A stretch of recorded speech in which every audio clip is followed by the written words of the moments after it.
आदाब नाजरीन, भारत एक्सप्रेस उर्दू में आपका खैर मकदम है। मैं हूं निसार अहमद खान। दिल्ली के सीएम और आम आदमी पार्टी के चीफ अरविंद केजरीवाल जेल से बाहर आने के बाद इंतहाई पुरजोश नजर आ रहे हैं। आज उनका जोश और वलवला देखने को मिला जब उन्होंने पार्टी कारकुनान को खिताब करते हुए या एक प्रेस कॉन्फ्रेंस के दौरान बीजेपी पर जमकर हमला बोला। हालांकि उन्होंने 10 मई की शाम जेल से रिहा होने के बाद भी अपनी जीत का जश्न मनाया था। इस दौरान उन्होंने बताया था कि आज वो हनुमान मंदिर और जाएंगे और फिर पार्टी दफ्तर में प्रेस कॉन्फ्रेंस करेंगे।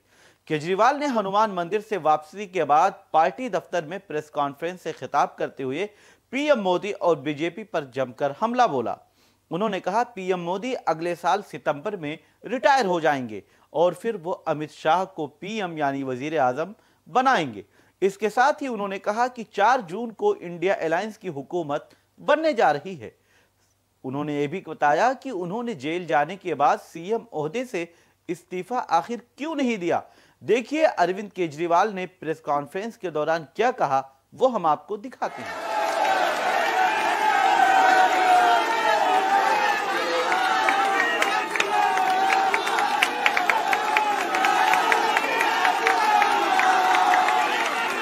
भारत माता की, भारत माता की, इनकलाब, वंदे वंदे।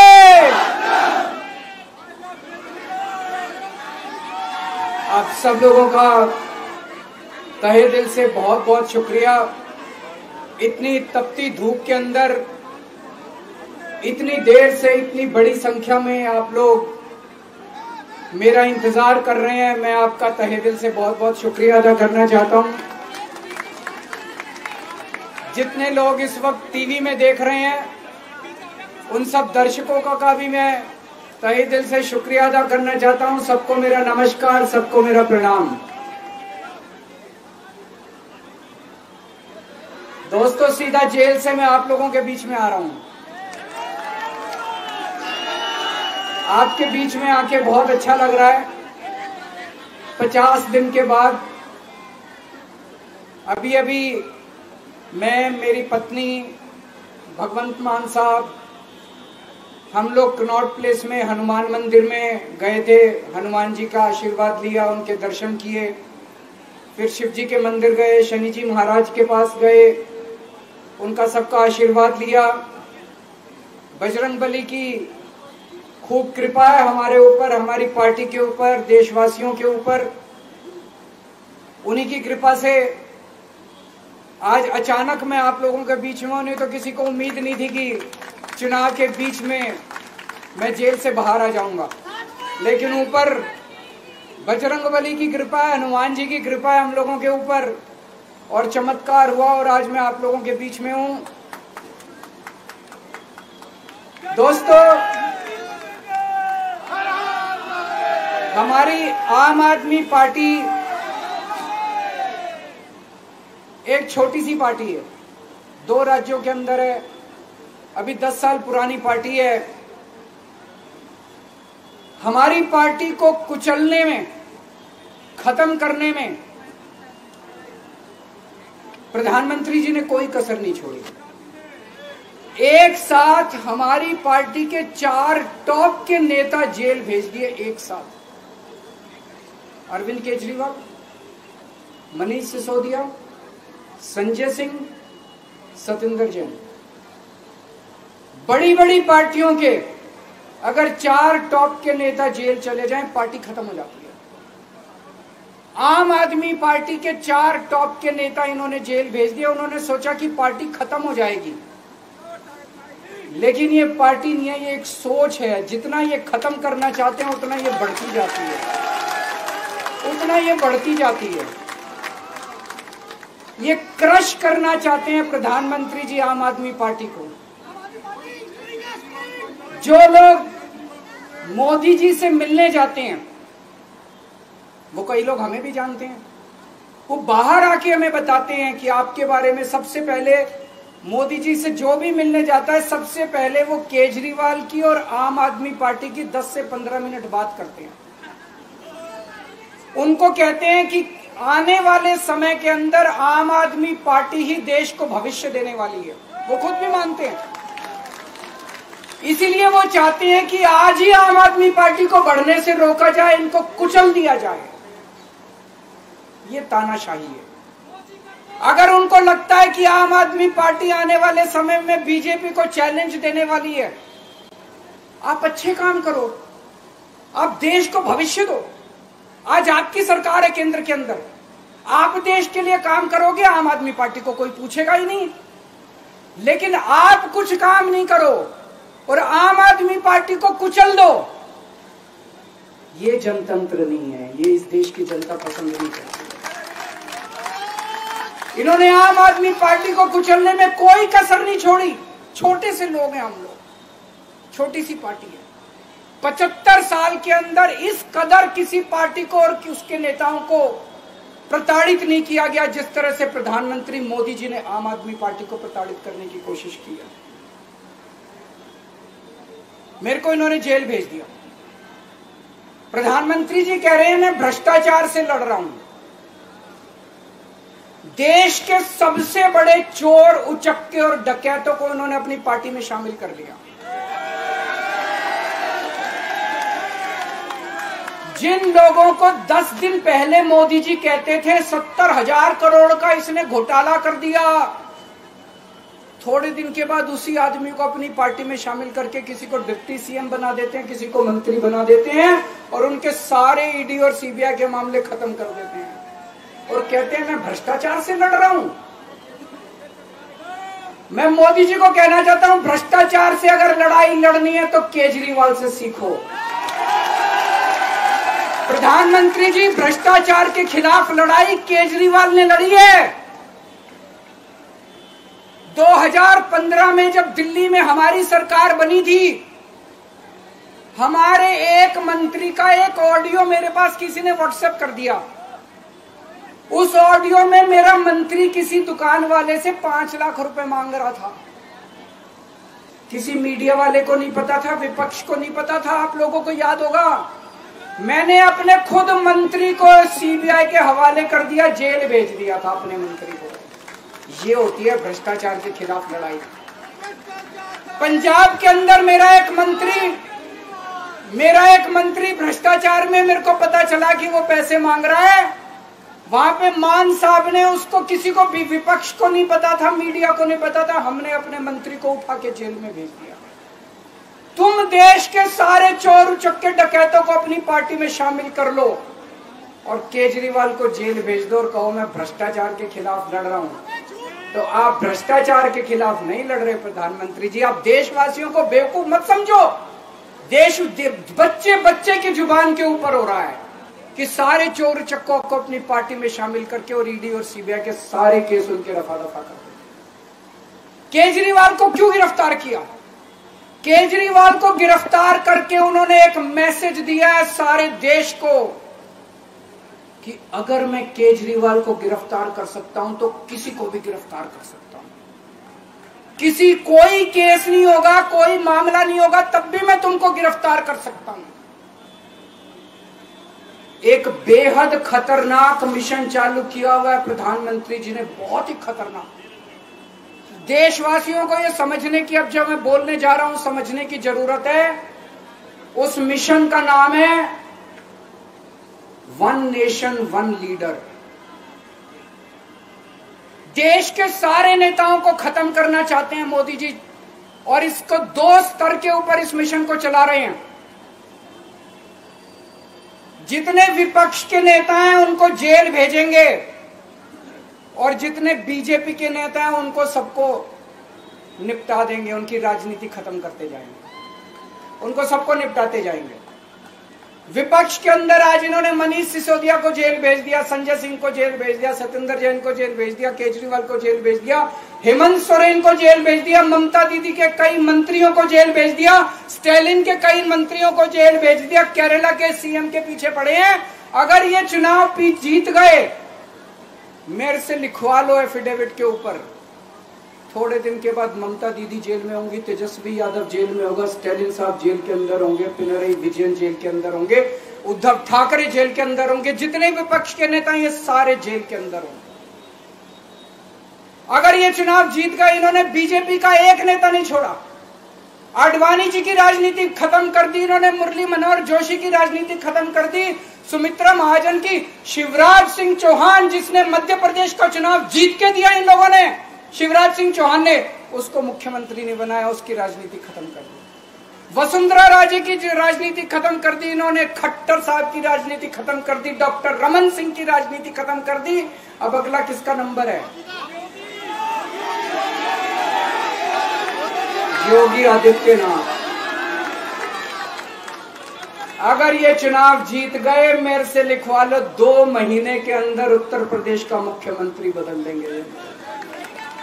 योगी आदित्यनाथ की राजनीति खत्म करेंगे, उनको भी निपटा देंगे। यही तानाशाही है दोस्तों। 1 नेशन 1 लीडर ये चाहते हैं, एक ही तानाशाह इस देश के अंदर बचेगा, एक ही तानाशाह इस देश के अंदर बचेगा। हमारा देश बहुत महान है, 4000 5000 साल पुराना हमारा देश है। इसके पहले पिछले 4000 साल में कई मौके आए जब इस देश के ऊपर तानाशाहों ने कब्जा करने की कोशिश की, लेकिन हमारे देश के लोगों ने उन तानाशाहों का तख्ता उखाड़ के फेंक दिया। जब जब हमारे देश में ऐसा मौका आया कि तानाशाह ने हमारे देश के ऊपर कब्जा करने की कोशिश की, इस देश की जनता ने उसका तख्ता उखाड़ के फेंक दिया। आज एक तानाशाह इस देश से जनतंत्र खत्म करना चाहता है, आज एक तानाशाह इस देश से लोकशाही खत्म करना चाहता है। मैं पूरे तन मन धन से लड़ रहा हूं, संघर्ष कर रहा हूं उस तानाशाह के खिलाफ। 140 करोड़ लोगों का साथ चाहता हूं मैं। मेरे अकेले के करने से नहीं होगा। 140 आज मैं आप लोगों से भीख मांगने के लिए आया हूं, 140 करोड़ लोगों से, 140 करोड़ लोगों से भीख मांगने के लिए आया हूं। मेरे देश को बचा लो, मेरे भारतवर्ष को बचा लो, मेरा भारत बहुत महान है। इस तानाशाही से बचा लो मेरे दोस्त, मेरे देश को।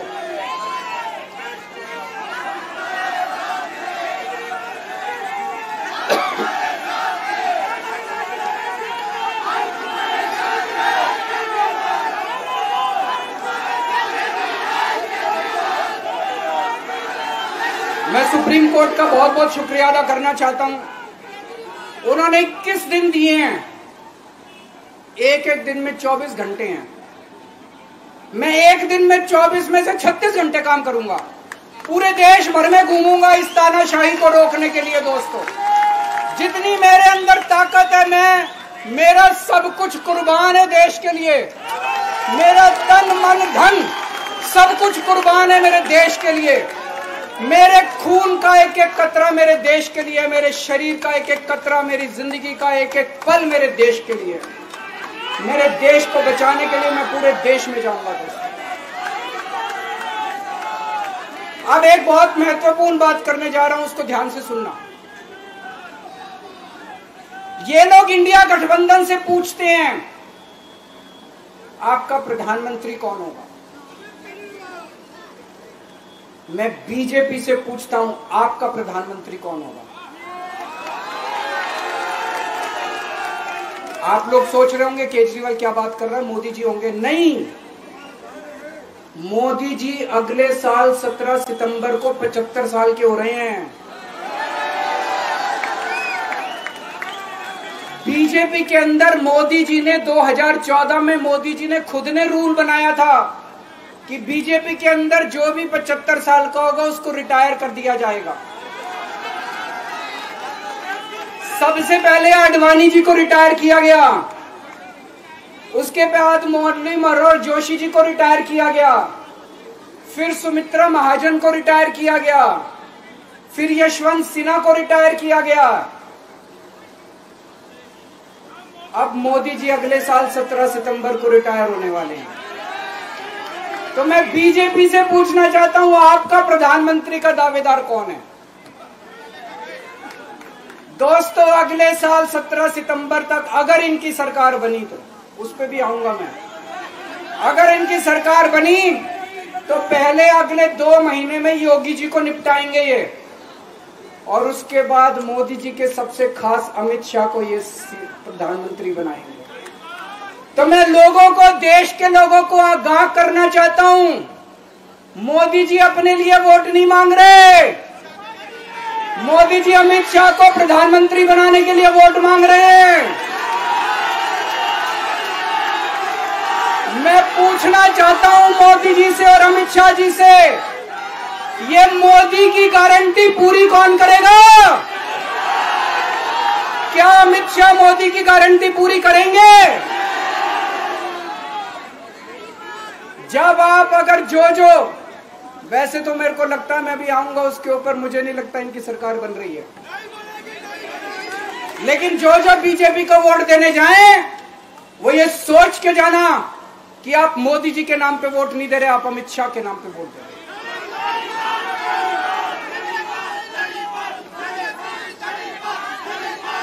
अब एक खुशखबरी है आप लोगों के लिए, अब एक खुशखबरी है, सबको बता देना जो मैंने बातें कही है बड़ी सोच समझ के कही है। वहां बैठ के यही सोच रहा था 50 दिन से।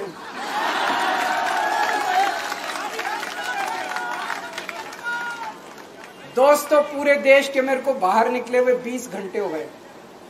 इन 20 घंटों के अंदर भी मैंने रात भर में जनता से बात कर रहा था, लोगों से फोन कर रहा था।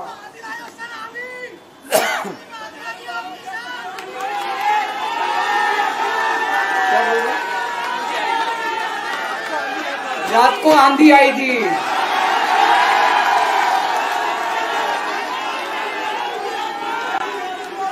पिछले 20 घंटे में मैंने जो बातचीत करी है, कई बड़े बड़े एक्सपर्ट से बात की, चुनाव विश्लेषकों से बात की, सेफोलॉजिस्ट से बात की, जनता से बात की, फोन पे लोगों से। मेरा अपना आकलन है कि 4 जून के बाद इनकी सरकार नहीं बन रही, मोदी सरकार नहीं बन रही। दोस्तों, अगर मैं गलत हूं तो मेरे को बताना, हरियाणा में इनकी सीट कम हो रही है, राजस्थान में कम हो रही है, कर्नाटक में कम हो रही है, दिल्ली में कम हो रही है, बिहार में कम हो रही है, महाराष्ट्र में कम हो रही है, कर्नाटक में कम हो रही है, बंगाल में कम हो रही है, झारखंड में कम हो रही है। बढ़ कहां रही है? यूपी में कम हो रही है, बढ़ कहां रही है? बड़े एक भी जगह इनकी सीटें नहीं बढ़ रही हैं। मेरा अपना मानना है, और सट्टा बाजार में भी जो चल रहा है, इनकी 220 से 230 के बीच में सीट आ रही है, उससे ज्यादा सीट नहीं आ रही। मोदी सरकार नहीं बन रही है, केंद्र में इंडिया गठबंधन की सरकार बन रही है। आम आदमी पार्टी उस सरकार का हिस्सा होगी, दिल्ली को पूर्ण राज्य दिलाएंगे। दिल्ली का एलजी लोगों का एलजी होगा, दिल्ली का एलजी दिल्ली वालों का एलजी होगा। गुजरात से आया हुआ अभी, दिल्ली के लोगों का एलजी होगा, दिल्ली के लोगों का विकास होगा। एक और पॉइंट है, जब मैं जेल के अंदर था तो कुछ लोगों ने यह मुद्दा उठाया, केजरीवाल सीएम पद से इस्तीफा क्यों नहीं देता। दोस्तों, केजरीवाल को कभी किसी पद का लालच नहीं हुआ। मैं आप मंत्री, मुख्यमंत्री, प्रधानमंत्री ये सब बनने नहीं आया। इनकम टैक्स में कमिश्नर की नौकरी करता था। कमिश्नर की नौकरी छोड़ के दिल्ली की झुग्गियों के अंदर 1 नहीं, 2 नहीं, 3 नहीं, 10 साल तक मैंने दिल्ली की झुग्गियों के अंदर काम किया है, सुंदर नगरी और नंद नगर की झुग्गियों के अंदर। इनकम टैक्स कमिश्नर की नौकरी छोड़ के जब मेरे को दिल्ली की जनता ने पहली बार सीएम बनाया, असूलों के ऊपर 49 दिन के अंदर सीएम पद से इस्तीफा दे दिया था। एक चपरासी की नौकरी कोई नहीं छोड़ता। सीएम बनने के लिए लोग अपना दायां हाथ कटाने के लिए तैयार होते हैं। मैंने खुद से अपने आप सीएम की कुर्सी को लात मार दी थी 49 दिन के अंदर। मेरे लिए सीएम पद इंपॉर्टेंट नहीं है। आज मैंने सीएम पद से इस्तीफा क्यों नहीं दिया जेल जाने के बाद? दोस्तों, पिछले 75 साल में भारतवर्ष में इतने राज्यों के चुनाव हुए, दिल्ली के अंदर सबसे ऐतिहासिक बहुमत से आम आदमी पार्टी जीती। 55-56% वोट, एक बार 67 सीट, एक बार 62 सीट। इतने भारी बहुमत से आज तक कोई राज्य की सरकार 75 साल में नहीं जीती। इतने भारी बहुमत से जीतने के बावजूद झूठा केस, अब उनको पता है वो हमें हरा नहीं सकते दिल्ली के अंदर। उन्हें पता है अगले 20 साल तक दिल्ली में आम आदमी पार्टी को कोई नहीं हरा सकता। तो उन्होंने एक षड्यंत्र रचा, राजनीतिक षड्यंत्र रचा। केजरीवाल को झूठे केस में जेल भेज दो, केजरीवाल को इस्तीफा देना पड़ेगा, केजरीवाल की सरकार गिर जाएगी। उन्होंने ये षड्यंत्र रचा। मैंने कहा मैं भी इस्तीफा नहीं दूंगा। तुम अगर जनतंत्र को जेल में कैद करोगे तो जनतंत्र जेल से चला के दिखाएंगे। दोस्तों, सरकार भी जेल से चला के दिखाएंगे। कतई इस्तीफा, तुम्हारे ट्रैप में फंसने वाले नहीं हम। ये अगर हेमंत सोरेन साहब को भी इस्तीफा नहीं देना चाहिए था, जेल से सरकार चलानी चाहिए। अगर हमने इस्तीफा दे दिया, ये तो बड़ा अच्छा इनके लिए। जिस राज्य के अंदर ये चुनाव हारेंगे उसके मुख्यमंत्री को पकड़ के जेल में डाल दो, सरकार गिरा दो। उसके मुख्यमंत्री को पकड़ के जेल में डाल दो, सरकार। आज मैं अगर दिल्ली की जेल के अंदर रह के दिल्ली की जेल से इस्तीफा नहीं दे रहा, वो इस तानाशाही के खिलाफ संघर्ष कर रहा हूं, इसको समझ लेना। केजरीवाल को किसी पद का लालच नहीं है। सीएम तो 100 सीएम की कुर्सी देश के नाम कुर्बान है। मुझे पता चला, मेरे जेल जाने से बहुत लोग भावुक हुए, खासकर मेरी माँ, बहनें, महिलाएं बहुत रोई। कईयों ने बहुत मन्नतें मांगी। मैं सबका बहुत बहुत शुक्रिया अदा करना चाहता हूं जिन लोगों ने अपनी दुआएं, करोड़ों लोगों ने अपनी दुआएं भेजी हैं। पूरी दुनिया भर से करोड़ों लोगों ने दुआएं भेजी। उन्हीं के आशीर्वाद का कमाल है कि आज मैं आप लोगों के बीच में हूं। आप लोग सब लोग सुखी रहें, देश खूब तरक्की करे, फले फूले, आप सब लोग खूब खुश रहें, ऐसी मेरी प्रभु से इच्छा है। भारत माता की। तो आपने देखा कि अरविंद केजरीवाल ने पीएम मोदी और बीजेपी पर जमकर हमला बोला। इस मौके पर पार्टी कारकुनान में जबरदस्त जोश और हौसला देखने को मिला, क्योंकि सभी अपने सीएम और लीडर का दीदार करने के लिए पहुंचे हुए थे। केजरीवाल ने यहां तक कह दिया कि पीएम मोदी अगर जीत जाते हैं तो यूपी के सीएम योगी आदित्यनाथ को भी कुर्सी से हटा देंगे। आप देखते रहिए भारत एक्सप्रेस उर्दू और मुझे दीजिए इजाजत। हमारी वीडियो आपको पसंद आए तो लाइक कीजिए, शेयर कीजिए और सब्सक्राइब कीजिए। साथ ही कमेंट बॉक्स में आप अपनी राय भी जरूर दें। और हां, अगर फेसबुक पर आप वीडियो देख रहे हैं तो हमारे पेज को फॉलो करना ना भूलें।